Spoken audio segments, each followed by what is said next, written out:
Oh, ladies and gentlemen, we're glad to be back talking about some earnings today. Not really a crazy one here for you today, but I do have some decent stocks here reporting earnings, so I think it's worth talking about. I think one that obviously we're all looking over the others here, but we're going to take a look at these two stocks right now as my focus for this week.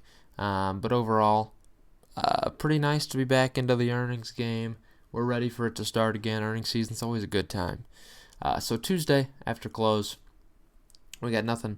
Nothing Monday at all. Tuesday after close, just one in Smart Global Holdings. Nothing crazy to speak about there. Wednesday before open, Simply Good Foods Company, RPM, MSC, Industrial Direct, UniFirst, and the Greenbrier Company reporting before open. Cool. After close, there's Landec, Saratoga Investment Corp, and RGP. Now, Thursday is where we get into some of the more intriguing ones, from my opinion. If you own one of the companies listed prior, I mean, it's fine for you, but we got some better ones coming here Thursday, more interesting for me at least. And we'll start obviously with Bed Bath & Beyond. Well, one of my focus stocks, and why is it one of my focus stocks? I think there's many reasons. Because obviously, not an industry that's doing super well, Bed Bath & Beyond. I mean, it's a very one-trick pony retailer that really those haven't been performing very well this year.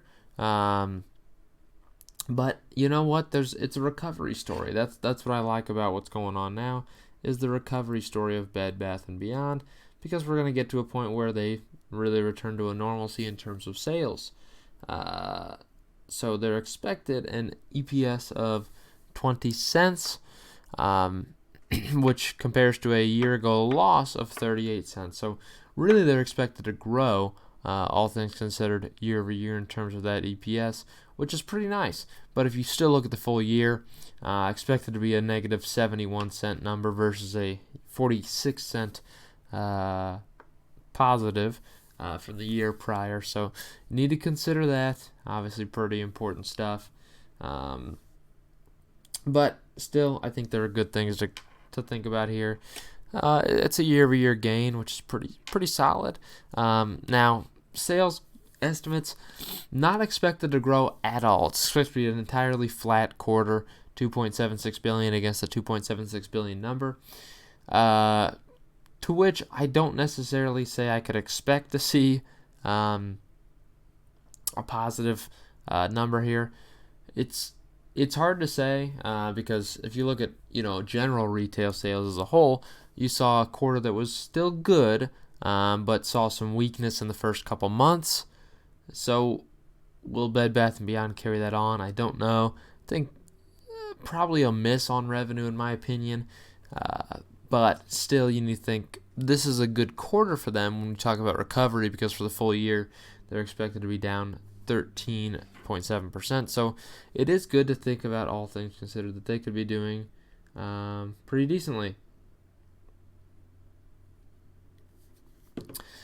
So not bad. So next, we've got Walgreens Boots Alliance. Everyone knows Walgreens. I think decent numbers should be expected out of them because they're really performing pretty well, and they're in a industry that's seeing a lot more demand, especially not necessarily affecting the quarter they're reporting, but beyond here, the distribution potentially of COVID-19 vaccines. Not sure what that looks like for them, but could be pretty important for foot traffic, obviously. So I think there could be some benefit for Walgreens here. Then we have Constellation Brands, pretty important quarter for them. The next one probably is a little bit bigger, but this one will include obviously Thanksgiving, and this is a company, obviously alcohol, sells a lot of alcohol. Constellation Brands. It's a year in which alcohol consumption has gone up, so overall, I think it should be a decent quarter for them. Worth looking at. Conagra, Angiodynamics, Helen of Troy, Acuity Brands, Rev, Lamb Weston, and Lindsay. Cool stuff, good to see. Thursday, after close, we see Micron. Definitely my other focus stock, really the most important of the week for me, in my opinion.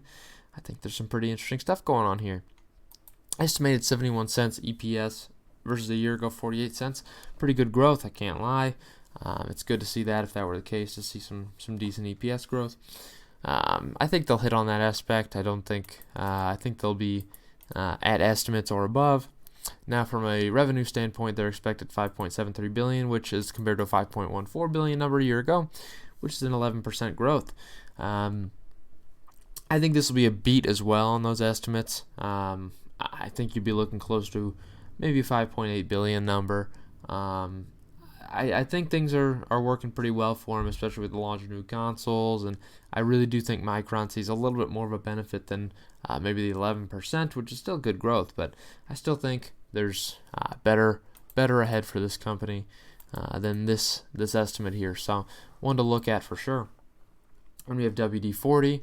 Crazy to think WD-40 is its own public company, its own, just literally WD-40, right? You think they'd be owned by someone? No, it's WD-40. How do you like that? How do you like that, baby? Their own public company. But, interesting stock.